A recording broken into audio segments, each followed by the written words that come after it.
Hey there, beautiful people. This is Gina Robinson, and you are listening to the Renew Podcast. You are in the right place and always welcome here.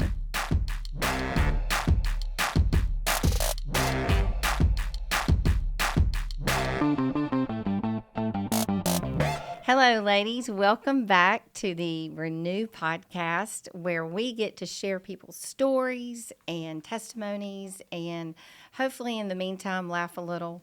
And Laugh a lot. I know, a lot. We know that laughter is contagious and it is good for the soul. And so today we told you guys that Tonya Yancey would be coming back.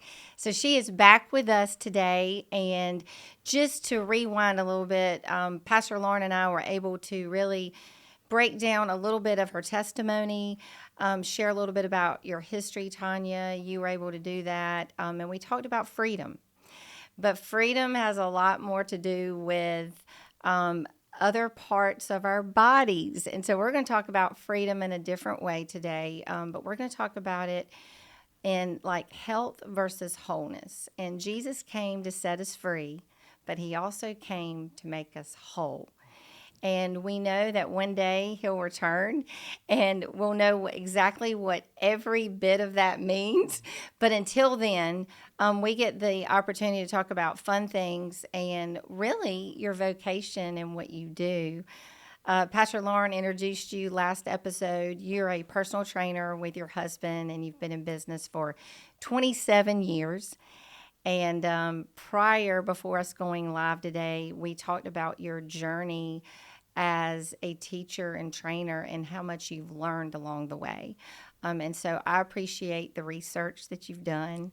I appreciate the life experiences and your wisdom. And so many of you get your pen and paper out. If you're not driving, ladies, if you're driving, put it down. But if you are not driving, you may want to take notes because she's going to share a lot of facts with you today and really talk about women and being whole and living that life and what that looks like. So, Tonya, I'm going to let you just start sharing because you're so good at it. Mm-hmm. Do you want me to start from my history in the business? Yeah, I think just give a little synopsis of how you started and where you are, because it kind of fits the legalism theme and you just being that under the law where you have now are operating in a place of freedom, even in health. Yeah. Yes. And who the sun sets free is free indeed. Amen. Yes. So when we first opened our business, well, let me back up even before then, because I've always enjoyed health and fitness. I've probably been working out. I remember standing in my hallway and doing like leg lifts and like ballet squats and things like that when I was like 9, 10 years old. I just always, and I was always very active in sports and things like that. So anyway, when I met my husband, I thought he was hot. And so I pretended like I knew what I was doing in the gym and asked if I could go with him to the gym. And he was kind of like, the gym was serious business. So when I went, I pretended like it was serious business for me. So that's how we kind of got started back in 1994. And we just really enjoyed working out and I got really into it. I learned a lot. He taught me everything that I know as far as lifting weights and strength training. And probably in the about third year of our dating, people just kept asking him about working out, and because he's got a very perfect physique, and so people would always approach him, and he's like, you know what? Because he was trying to decide what he wanted to do, and that's when we kind of got into the business, and so we opened up our facility, and people came. And we've been in business for 27 years, and it's been awesome. But my beginning journey was very legalistic. I was all into the fad of the time, which was eat 6 meals a day and small portions and, have a balance of protein and carbohydrates and, small meals all throughout the day to keep your metabolism going and, weight training 3 or 4 days a week and doing cardio, 5 and 6 days a week for 45 minutes. And I mean, it was a lot of work and it was very exhausting. And I was very strict with my clients. At that point, I would do a nutrition consultation, which would take like an hour and a half. half where I would explain everything, what I just said now, but in detail about proteins, carbohydrates, and fats and all of that. And I was very strict. I'd make them keep a food log and so they'd have to write down. You remember, Lauren? I'm now laughing. Lauren's having flashbacks. I'm getting triggered. I'm just Flashbacks. No. Well, we briefly talked about this off camera, but for somebody who grew up with no knowledge of nutrition, no knowledge of exercise, I met you right before I got married. So I was 21, 22. Mm-hmm. And so I remember having that consultation and being like, oh my gosh, my mind is blown about all the facts. But keeping that log, and I know, in the context that we're talking about, yes, that can be kind of legalistic, but for a personality like mine, I needed somebody to help me institute disciplines. And I am pretty type A. And so I'm like, if you give me some instructions, I'm going to stick to it. She's such a rule follower. And she followed all the rules. Well, I tried. I don't know that I actually accomplished Hence all of the it. Lauren today. Hey, now she makes the rules that I have to follow. Oh, gosh. But for somebody like me coming from no history, no knowledge of nutrition, for me, even though obviously my nutrition looks differently than it did back then, Same. It helped me build a foundation of just a basic foundation of health and knowledge. And it actually gave me the tools to just get me on the track, like just help me get started. So I've always, as much as, turning in my food log was like, oh, I don't know what she's going to say about it. It was. And I was judging her. The report card. That was when I was under the law, and I was judging all my clients based on how. No, I'm just kidding. Extra lunches for you today, Guys. I was still eating Little Debbie's. Little Debbie's. Oh, they're so good. But anyway, not to like interrupt you or whatever. But and I know we obviously have two different perspectives on it. But for me, I'm like, I look back on that semi-fondly because it helped me get started on the right track. Because you're not. Many of my clients are like, you were scary. You were like super scary back then. I'm so glad you found freedom in Christ because you were so scary. So I appreciate that, Lauren, because I had rule followers who did very well, saw great success, and I myself saw great success. I got in the best shape of my life, during that time, and I was very disciplined, but it was no fun, and I realized after. Wait, say that again. It was no fun. Guys, if it's not fun, don't do it.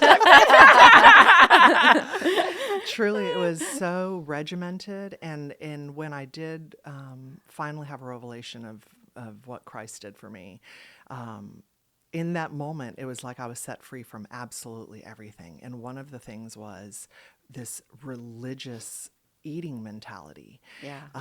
It was, I realized that was not the abundant life, me planning every meal and having one meal and deciding what I was going to have the next meal and writing it down. And at the end of the day, counting my calories and how many protein grams I had and how many carbohydrate, and then calculating the percentage that was coming from fat. And that was my life. And I'm going, this is not the abundant life. And I would sit across from people in nutrition consultations like Lauren who would be excited about it. But then on the flip side, I'd sit across from people who I never saw again. They'd look at me like, you are crazy. And there is no way. And who lives like that?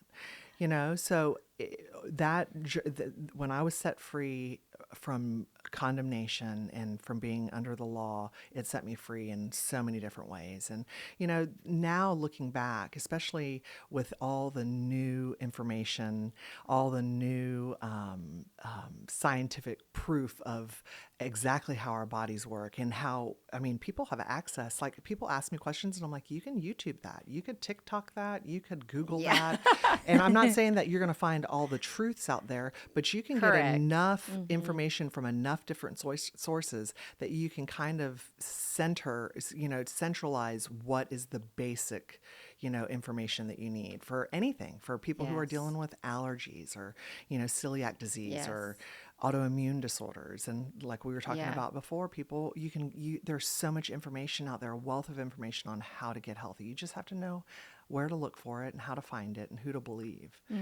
So, well, you're a trusted source on this because when we were having coffee, she was sharing, Tonya, you shared so many facts that you have learned along the way about foods and how foods are grown and what are going in foods. And, there's so much information out there, and I think people get overwhelmed. So I'm thankful that we're doing this episode, because people are probably going to have follow-up questions after this. But I think you can share a little bit about some of the things that you discovered in your research that will help kind of clear the air a little bit. Okay.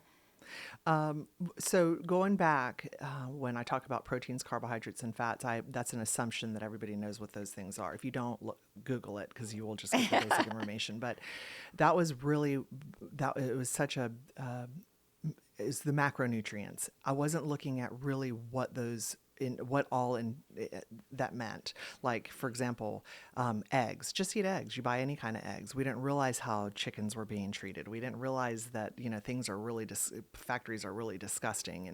And I'd say whole wheat bread, and I didn't realize that whole wheat bread was hybridized wheat, and how it affects our bodies. We were just going on the basic. We trusted what was in our food. Yeah. I never read ingredients lists. I would say the first two ingredients on the ingredients list are what this product is primarily made up of. So pay attention to the first two ingredients. And that was my habit until pretty recently, where I realized that the rest of the ingredients list affects our body way more than we ever thought it did. And so now people are realizing that, and now they're reading ingredients lists going, what is this glyphosate, and what is this, what are all these dioxides and all these words that you can't pronounce, that you have no idea what they are, these guar gums and these enriched products. Yeah. And in realizing in my research and seeing, I would wonder, why are there so many people who have allergies these days? I didn't know anybody with a peanut allergy growing up, and now every other kid has a peanut allergy. I didn't know anybody with celiac disease, or people who are gluten-free, or who are having all these autoimmune problems, all these digestive disorders. And your digestion is where your health starts. So if you're putting food in your system that is destructive to your digestive system, right from there, that's the beginning of problems for your body. So you and I were talking specifically about we were talking about the food pyramid. Yes. So the food pyramid came out in the 60s, somewhere around the 60s, and maybe middle to late 60s, I think. Don't quote me on that, people. Did y'all hear that? I do your research. Do your research. But so in the 50s, there was a famine going on in Mexico, in India, and in Africa. And so scientists and farmers got together, and they were trying to figure out a way to produce crops of wheat very quickly, and they discovered a way to hybridize wheat. And the way they did that, it would create a wheat that grew very, very quickly in a very small area of farmland, and they would grow short stalks, and they would be a really high yield, so they could produce lots of food for lots of people. So I don't believe that the beginnings of the toxins in our food were nefarious. I do believe that these were things that they were doing because they were really trying to help people. Oh, yeah. And so they discovered a way to mass produce wheat very quickly, very easily, so that they can solve this hunger problem. Well, they didn't realize, though, in this hybridization, that they were creating a structure in that wheat product that was very hard to digest. Your body couldn't digest it. So they didn't discover that until long term, in the 70s, they started to discover that people were starting to develop some health problems, but it wasn't really totally evident then. But they did discover that they can make a lot of money on this really easily produced hybridized wheat. Yeah. And so all of a sudden, the FDA came out with this food pyramid where you can have 11 servings of carbohydrates a day. That's a loaf Just of bread. blow me up. Yes, literally. And so they created this food, and guess what happened? Whole aisles started being dedicated to cereal. Whole aisles started being dedicated to bread. So there was so many food products, processed food products, that contain this hybridized wheat. So lots of money was being made. It was cheap and easy to produce. It was cheap and easy to buy, and everybody started eating it. And then in the 90s, people started developing all these issues in their gut, these gut issues.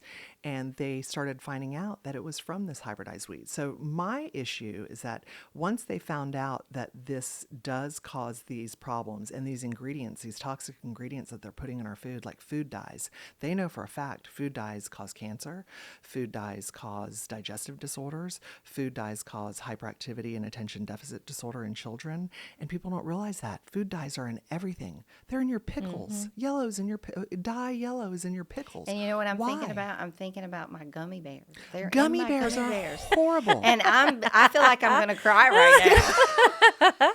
No more gummies for me. Well, and here's the thing, Gina, there is an answer and a cure to that, because in European countries, the stuff that's allowed in our food here in the United States isn't allowed in their food. So they have Haribo gummies that are dyed with things like beet powder, blueberry powder. So they're dyeing. The ones in the store that we buy here, that you can buy here? No, you can't buy them. The Haribo factory here dyes them with red, yellow, blue. So it's dyed here when they're in other countries. There are so many foods that we allow in our country that other countries do not allow. They're illegal. Ingredients in food in other countries are illegal. The same ingredients that we put in our food. That's an issue to me. I feel like this is going to be a continued episode. I'm already feeling it. So we have, now that we know, if, my people perish for a lack of knowledge. Yeah. Once you know these things and you realize that you can control several parts of your health by being conscious of what you're putting in your body when you eat. And I'm not saying eat 6 times a day. I sometimes eat once a day. I sometimes don't eat at all. I sometimes eat 3 times. It just depends on the day. Well, there is no rules. So I don't think Jesus was walking around going, what am I going to have for my next meal? I got to eat in 2 hours. I got to eat in 3 hours. It's so true. Really, talking about Jesus and this, he literally lived in the moment. Yes. He was present. Yes. He lived in the moment. And I think we're like, oh, God, well, I didn't eat lunch at 12, so my metabolism is probably all, it's like our mind, which really the battle between our ears. But what you just talked about eating, though, I do want to mention this. So if you are women and you are 40 and over, I can speak to all that right now. I will be 55 in 2024. And the reason why I want to speak to it is because my husband calls me a snacker because I would literally eat all day long. And when you're parenting little ones, it's like you carry the just in case bag and you have a little of this, a little of that, you're grabbing this bar. And so I did that all the time. And it actually worked okay for me too until I reached menopause, and where women are going, and Tonya, you and I have talked about this so much, but I was thrown into it early by having a full hysterectomy and them also taking my ovaries. When that happened, there was no hormones to balance out what was happening in my system, and then had been reading this stuff about intermittent fasting. Mm-hmm. And so I mentioned it to you when I was going to her for personal training. So there's no condemnation. I know, there's freedom, right? Free indeed. I just want to point out that I still go and I'm going to her. Look at, do y'all hear Pastor Lauren? I'm consistent, guys. Don't think of yourself higher than you ought. So she's going to kick my butt tomorrow. I can feel it. But we would have these conversations, and I would be like, well, I'm just going to try it. And I had been trying it, and I was seeing weight come off. And it was so encouraging to me. And the only reason why I'm bringing this up is because I feel like that there's women in this season of life that are listening, and you're like, I don't know what else to do. I've tried everything. I've cut out meals. Maybe I'm only eating 1 meal a day or whatever, but you do this 16-hour plan where basically I eat usually, guys, not legalistic about it, but usually I'm 1 to 8 because my husband and I enjoy our dinners together now in the evenings at the age I'm at, and so I want to eat a little longer. But it just kind of depends on the flow of your family. And intermittent fasting, am I right, Tonya, or am I wrong on this? It really can work for any age, but it specifically, I found the fruit of it to work very well in my stage of life. And it's easy. Yeah. It's easy. Anything more than 12 hours is a fast. But I mean, that's not like we used to eat 6 o'clock dinner, Yeah. and then we didn't eat again until 7, 8 o'clock in the morning for breakfast the next Yeah. morning before I went to school. So that's a 13, 14-hour fast. And so the longer you go with no food, the better it is for your digestive system. It gets rest, and it allows your body to utilize things that are waste in your system. Got it. So your body, especially when you get past like the 17-hour mark of not eating, because I used to think, I used to be like, there is no way, because I used to think that you would just I would get hungrier and hungrier and hungrier until I died. Yeah. And I still think that. and you don't. Hunger goes away. Hunger literally goes away. Look, Jesus at the well with the Hashtag woman. emotional eater over here. But like Jesus at the well, remember, he was hungry, and his disciples went to go get him something to eat. Yeah. And when they returned, they were like, "Aren't you hungry?" And he was talking to the Samaritan woman, and fulfilling what her needs were. And he says, "You know what? I'm not. I have food that you don't know about." Yeah. And that is from Heavenly Father.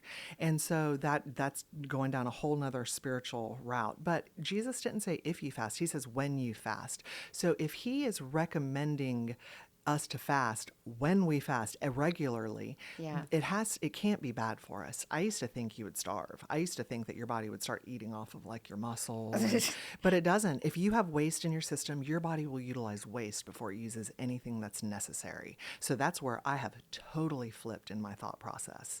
So there's a whole lot to that. Yeah, But I love it, though. My biggest thing is eat natural. Eat, especially in the world we live in today. We don't know what they're spraying our food with.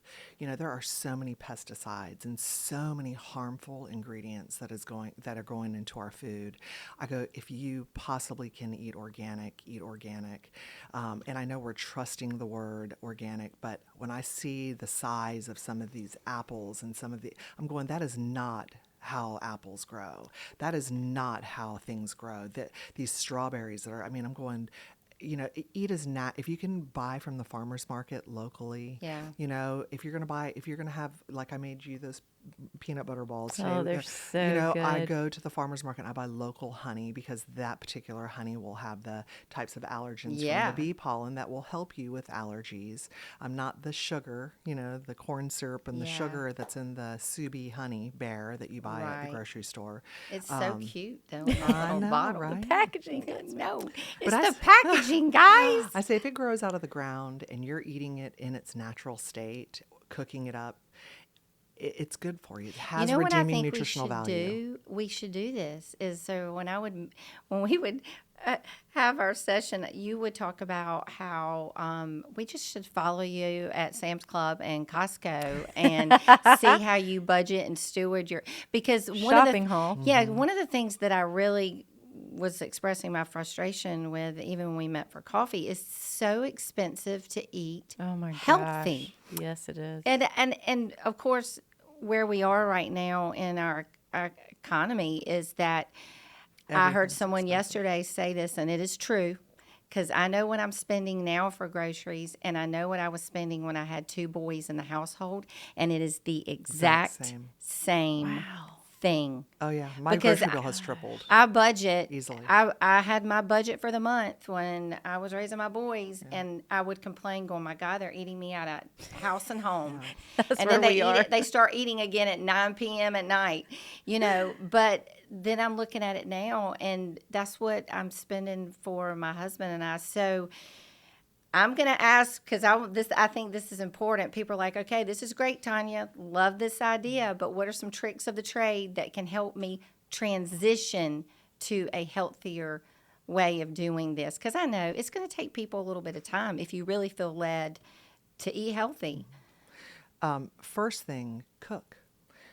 Wait a minute. Let's beep that I'm done. out. Bye. Edit. kidding. Everybody, Aaron we're does all going to the get cooking Jake at to our edit house. that part out. Therein lies the problem. Really, you can eat very healthy you can do it affordably if you cook. Most people don't want to take the time to cook. They want something that's already made for them, ready. available. And that, I mean, that's a business idea for me and my husband. We Yes. love to cook. You know, just trying to figure out, but there's so many regulations on kitchens that we couldn't just cook out, because I would love to cook for my clients. I would do it in a Yeah. heartbeat, except for I can't make it a business because we got to follow the regulations and, Yeah. you know, Yeah. so, but if you cook, it is very affordable to eat healthy. And if you eat out regularly, you are not spending near the amount on groceries as you do at a restaurant. Guilty. I'm like staring Guilty. Lauren down right now. Yeah, well, and I mean, you know, you're Tanya, you've known me for 20-some years. This has not changed. yeah, this is not revealing, guys. No, you know, one thing that I do enjoy is I'm in a season now where I happen to live for a temporary period of time by the coast, and there's a couple of restaurants that we love there, but the ones that we enjoy the most are the ones that have the healthy ingredients. And It's expensive. It's expensive, but I also don't feel bad the next day Exactly. either, That's true. because I'm eating healthy, which just goes along with what you're saying is I the say you pay ingredient. now or you pay later Yeah. with health issues. It's true. That's very know? true. Well, and one thing Tanya, you spoke of is like, you know, gluten and all those type of things. I have so many friends that actually have celiac, and it manifested over time. And so the signs that they may have seen at one point, you know, now there's a lady I know, and she's actually in her 70s now, and I mean, it's awful, some of the things that she is dealing with based on, but those signs probably were coming. Yeah. She's eating we're eating things that that is wearing down and breaking our digestive system. Yeah. Like our bodies cannot process that type of wheat, and over time your body finally gives up and can't process it at all. It is never good for you, but just because your body can tolerate it and you don't feel the effects of it at this point, that's not saying at some point it's going to catch up to you and you're going to start feeling it. You're going to start feeling the effects of it because you're wearing your body out. You're wearing your digestive system out. You know, these are foreign. If you're consuming things that your body doesn't know what it is, your body doesn't know how to process it. If it doesn't know how to process it, it'll start just collecting in your cells. There's a reason why our cancer rate is skyrocketing. There's a reason why our diabetes rate is skyrocketing, because this hybridized wheat, it's also high glycemic, which means it's elevating your blood sugar level. Every time you eat it, your blood sugar level is skyrocketing. Our blood sugar levels are not supposed to do that. So it's a combination of so many things. And I mean, I think, you know, everybody's like, oh, what's moderation? What's balance? But one thing I've always appreciated, even when you were training and just hearing you do believe in balance, and you do believe in like having fun and enjoying eating. But see, you enjoy cooking because it's actually an activity. I love frying chicken. I love to fry chicken. Oh gosh. But I fry it in avocado oil. Yeah. And so I'm not frying it in seed oils that are very Right. toxic. So I fry it, and I will justify when I eat. I know, but I do think this is like, you know, rewarding yourself for like, and just enjoying Yeah. some of the things Yeah. that you like. Yeah. I mean, You can eat, you can enjoy, I love, like carrot cake recently. I made my carrot cake with, you know, coconut sugar and with avocado oil instead of vegetable oil or canola oil, and with the rice flour. And it was all good ingredients and a bunch of carrots. And I mean, and it was delicious. Even my children Yeah. loved it. You know, they're Yeah. like, this is amazing, Mom. And you didn't feel bad after I ate it. So there's a way to figure out how to indulge and not be ridiculously bad. You're great at that, though. know. Anything I've ever had that you've made, I'm like, wow, this is really good. And I love to do it. So a lot of people don't like to cook, and that is nothing It's against not my you, Lauren. gifting. It's not. It's not. But Yeah. you've managed to do very well without cooking being your gifting. You know? Well, yeah, but I think it also goes back to what we touched on earlier, is what are the principles. The practices can change. You know, obviously, when I met you 20-some years ago, now I'm in my 40s. yeah. So that looks different. When I met you before, I wasn't married. I was, you know, just getting married. I was engaged, but, you know, not having kids at the time, it was a lot easier for me to do what you were telling me to do. And now I'm like, well, you know what? And you and I think at one point have talked about the 80-20 rule and just, making sure. And I am definitely not the role model for health or cooking well or eating well all the time. But you look good. well, that's She does. that's what we call show pony. Show pony shape. It's not the racehorse. I will say this is one thing, as we were talking, it reminded me, I did a Whole30 program several years ago. And as because I'm a planner and I like to prepare. And so I was kind of reading up on it before, I kind of just dove in. And I remember reading about how it's very common to experience almost flu-like symptoms as you're on the program because your body is actually detoxing. Yeah.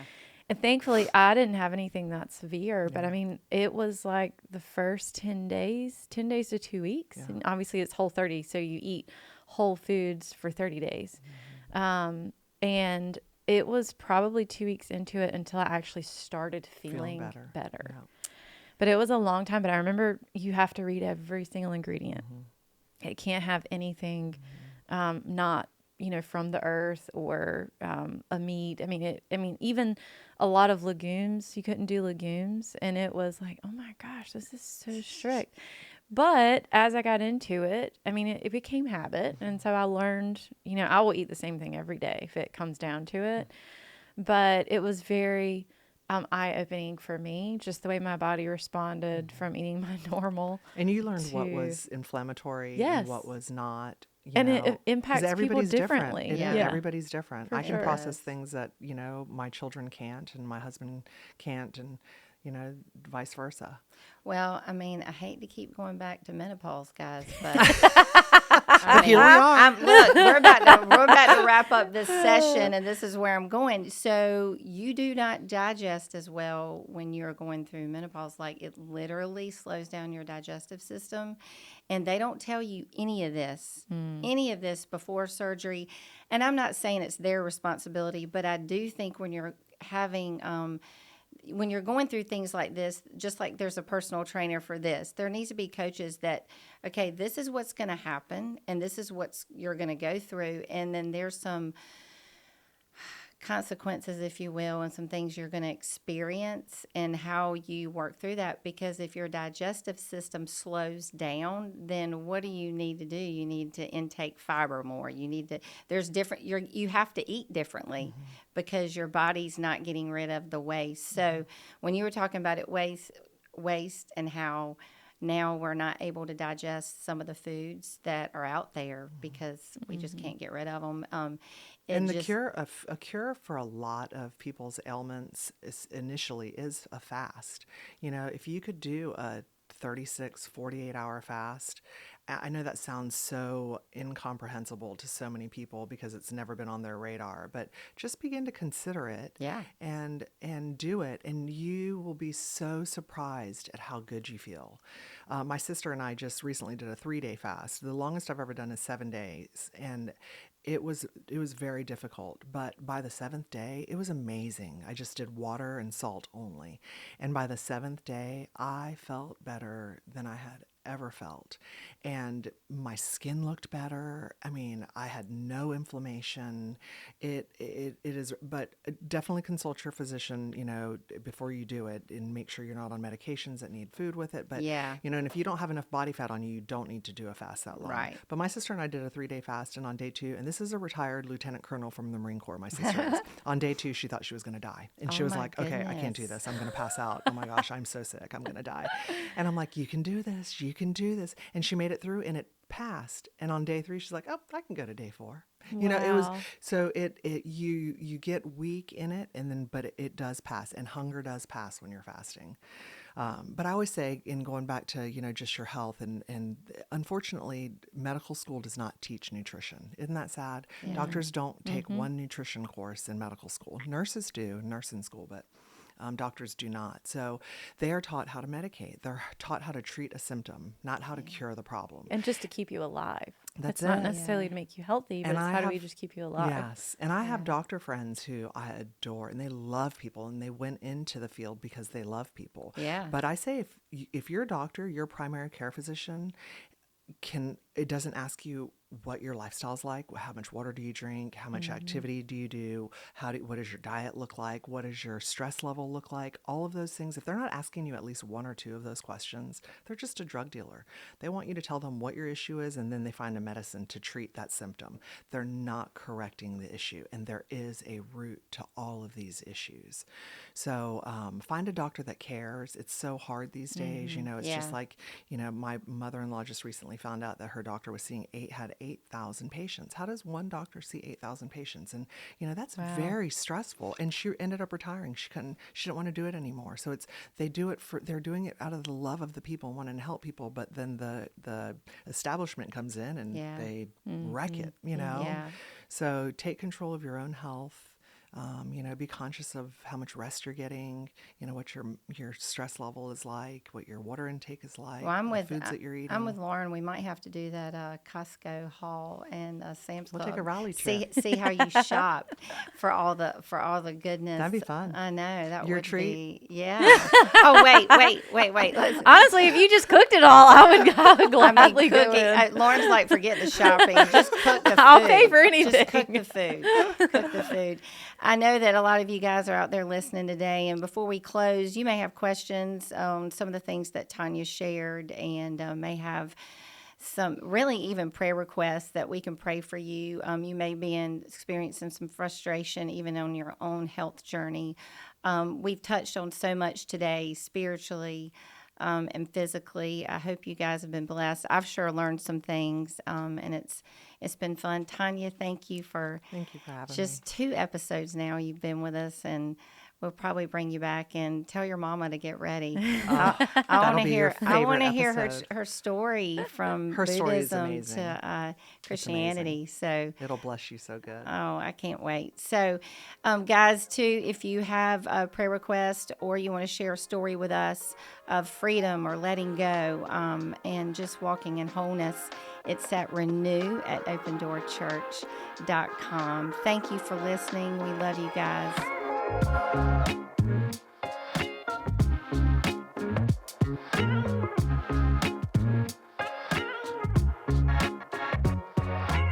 Well, ladies, thank you for joining us on the Renew podcast. And remember, please subscribe, share, and tune in wherever you're listening on your favorite podcast platform.